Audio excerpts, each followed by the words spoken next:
Okay, well, I hope you're ready for some hummin' and hawin', because it has been quite a while since I've recorded our last session recap. So I'm probably going to forget a good number of things, or at the very least, take a while to think about them and remember them. Picking back up Melancholos the 29th, we meet a new character that is joining us, Dar Quaffles. Oof, the silly names strike again. This might be the worst offender yet. This was named after a character in one of my high school, many years ago games. Um, but I'm just going to call him Darf for short, as that's, I guess, ever so slightly less silly. This character, we've decided, knows the rest of the group from being an old drinking buddy of Cletus. He's a dwarf barbarian. So we run into him. They all meet up at the tavern, Adrian, Cletus, and Darf. Father Guillermo, who Cletus has become decent friends with over the past couple of weeks, tells Cletus of a relic that has been lost, captured by lizard folk, known as the Reliquary of Saint Berno de Cluny. So they travel to the eighth den of Ditchrak because Adrian was looking for Marquis and Cletus is now looking for this reliquary, all of which they have been told is last known location is this eighth den of Ditchrak. On the way there, they meet a knight, an Igolian knight of the House de Poitiers, Sir Godefroy, who has lost his horse and is looking for it. He offers 100 gold pieces should anyone find his Destrier Knight war horse. They get to the eighth den of Ditcherak. There's some will-o-wisps that try to lead them into like a trap, but they just completely ignore them. They get inside the den. They kill a bunch of lizard folk. They sneak in. It's almost sort of, it's reminiscent of when you're doing those Far Cry outpost missions and you just sneak up and you like just headshot everyone and then you walk up and kill the last people. It was a pretty well executed stealth assassination type mission. They get through the swamp. There's a couple of monsters that they encounter, but they sneak past and or otherwise ignore them. They get to Ithidrox, the scaleskin shaman that Adrian had earlier found a bounty for. Ithidrox is a spellcaster, and he casts some spells, and Adrian, as a bard, does some counter spelling. They do lay low with Ithidrox without much effort, though. They find the reliquary as well. It has been like desecrated and defiled and turned into this a monument to the evil god, the evil snake god Ditcharak, who's got the form of like a snail shell, gastropod shell that's all covered in spikes, and outside, instead of like a sluggy snail creature, it is like a toothy, scary serpent creature. So they leave.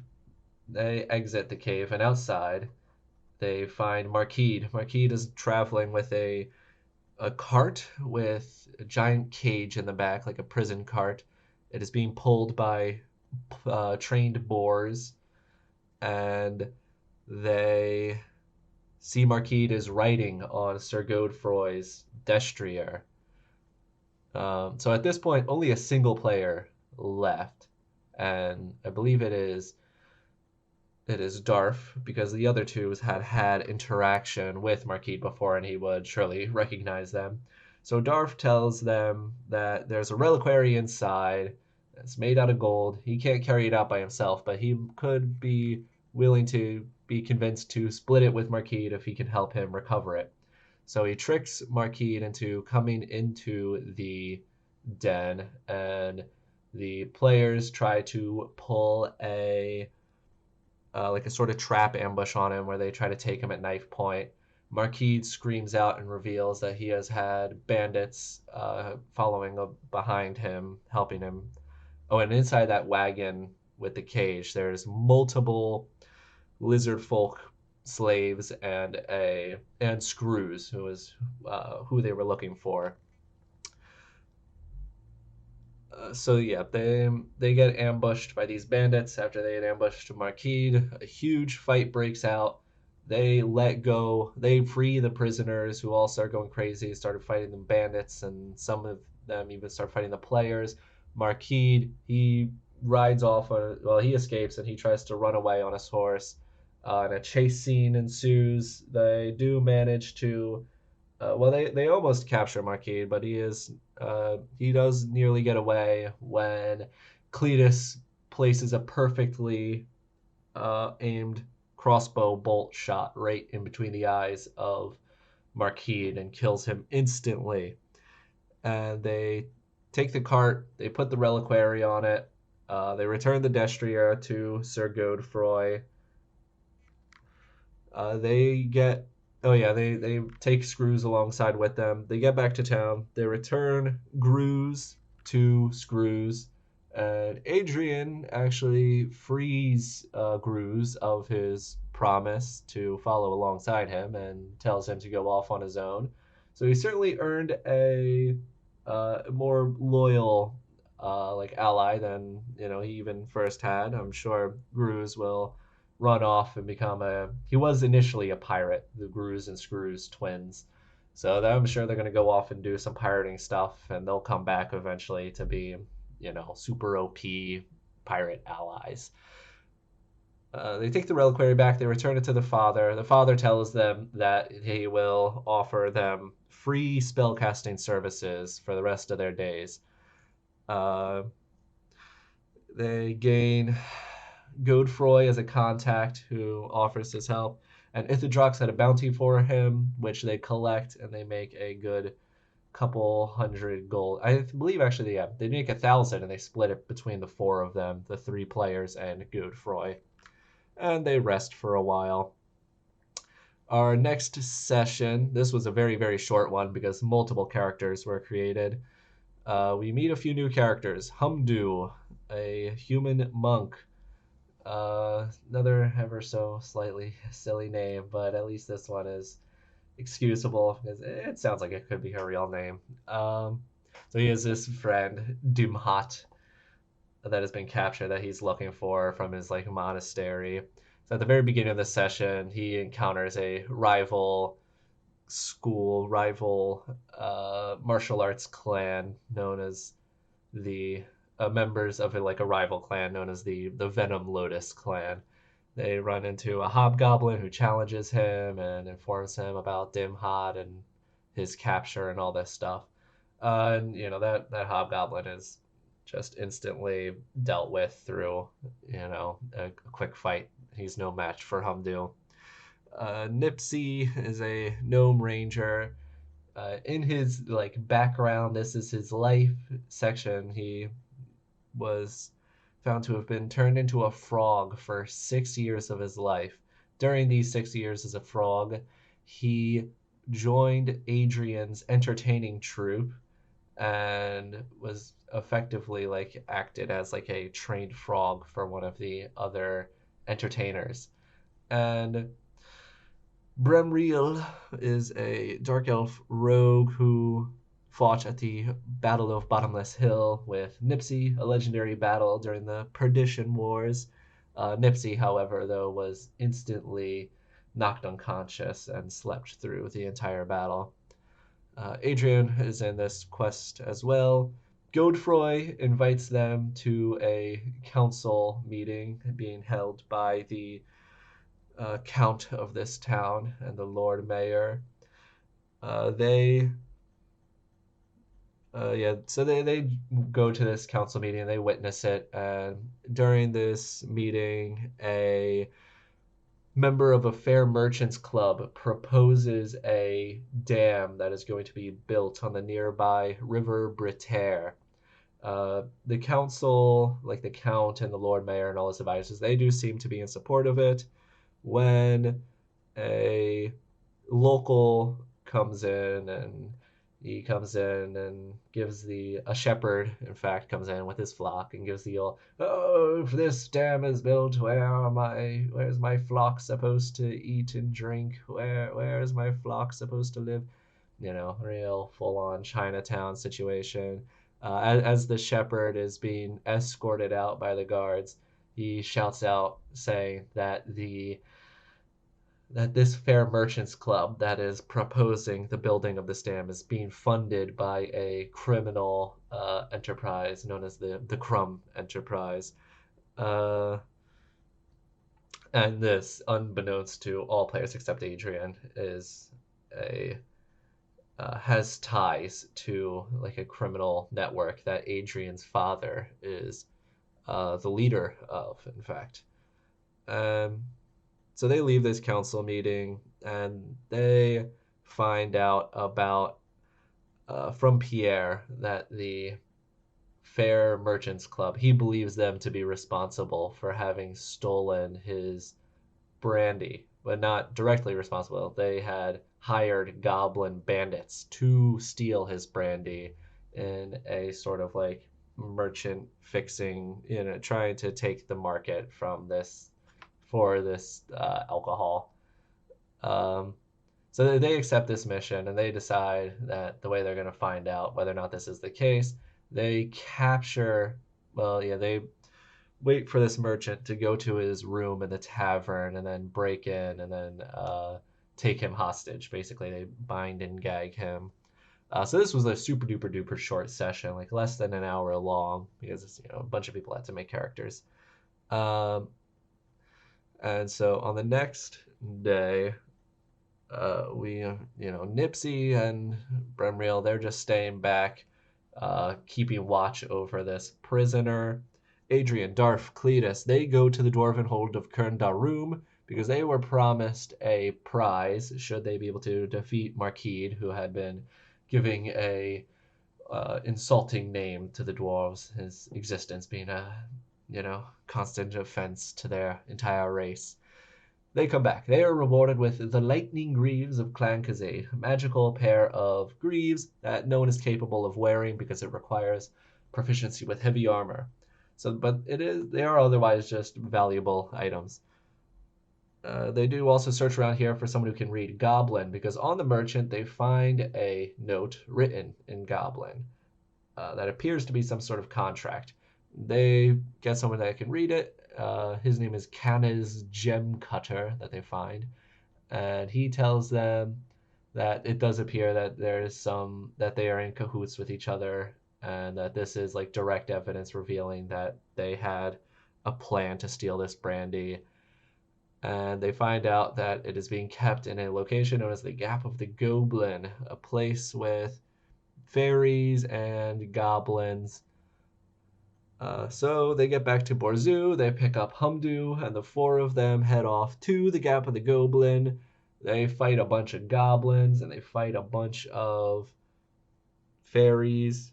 And in fact, they actually, by fight a bunch of goblins, I mean they point their guns at a bunch of goblins and then demand that they surrender, which the goblins immediately do.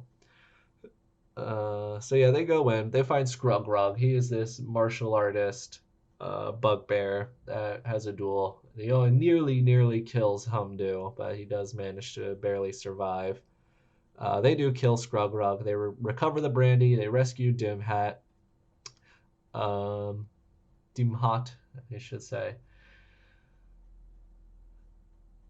And Humdu ends up insulting Dimhat for having even allowed this capture to happen, and Dimhat does not take this well, and he runs off. And I'm sure later he will become some sort of rival or something along those lines. Maybe a rival that can eventually be redeemed and turned back to an ally. But I am sure that he will have a fight with Humdu later. So they get back with all this good stuff. The cases of, specifically this was Courvoisier brandy, a house of Igolia that is known for their fine spirits. So they get back, they get a reward from from the merchant Pierre for returning his brandy. He gives them 400 gold pieces, which they split up. They show the evidence, this goblin note, and they turn in this merchant to the guard's house. And I'm certain that this guard may spend a few days in a dungeon cell, but he will surely be able to pay people off and he will definitely be free and will become a rival of the players very soon. And in this same day that this session took place, Adrian had to leave, and another person came over, and he made the character Sport. Well, no, Bremriel had come over and had joined the party, and at this point, Cletus was level 4, and Bremriel, this Dark Elf rogue, was only level 1. So the player playing Cletus made a new character, Sporden, a high elf magic user of the life sphere. And for this magic, it's a little closer to Mage the Ascension, so you don't pick between a school like transmutation or all that stuff. You're picking like a facet of like physical reality and all that jazz. And also at this point, some uh, intoxicants were consumed, and I can say that when it comes to the partaking of like either drugs or alcohol in D&D, I think alcohol is a great drug for D&D. Honestly, you like obviously you can't get sloppy drunk or else everything starts to fall apart. But you just have like enough drinks just to like loosen up. I think that's just ideal for D&D. Because you're not afraid to just be just silly enough, the minimum amount of silly that is required to pretend to be an elf throwing fireballs running around. But you at least still have the composure needed to tell a coherent story. And where I find things get, where things do get sloppy is when, marijuana gets involved. Because I find if you're doing like a bottle episode, if you're doing a waiting for Godot, everyone's just sitting in town talking to NPCs, yada, yada, yada, I find weed is amazing for that. I have no problem just going on, pretending to be a character and just ramble for literal hours, having a conversation with these people, but trying to maintain order and combat, having to remember every single thing and not get lost in a huge initiative order, things just slow down to an absolute sluggish pace, I find. So yeah, if you're ever having a very mechanically involved combat, I would say, just stay away from any getting high at all. Um, Also, runner up, well, not runner up, the secret, high tier best thing you can consume is caffeine because you just got to keep everyone awake, energized, and engaged. Yeah, or I guess conceivably any stimulant for that matter. But for writing D&D, I think weed is amazing. I feel like I have my best creative ideas.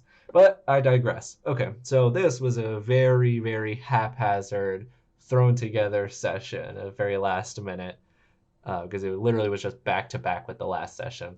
But anyways, so Sporden, Bremriel, and Humdu, they're hanging out in this tavern when they overhear some dwarves arguing and talking. They find out about these ancient dwarf mines known as the Dumbledore mines that have been taken over by kobolds. They run in there.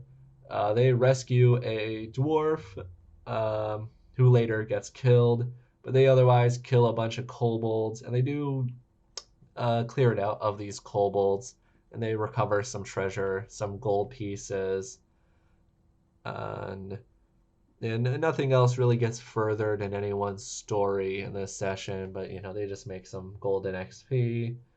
And I'm sure with all my dungeons in general, and especially these mines, since they haven't taken any effort to ensure that other monsters won't just inhabit them, I think I'm definitely going to try playing around with just them hearing about these mines becoming, or these dungeons that all they've cleared out, all of, like, in general, becoming inhabited by new monsters and them having to clear them out again until they finally decide to, like, okay, well, let's put people in here and we're just gonna take this place for our own and make it into a base of operations, something along those lines. So yeah, not much of note happened during this last little adventure. Um, but otherwise, some good progress has been made, and I'm glad to get this whole recap caught up. And I will catch you guys next time with our next session recap. Until then.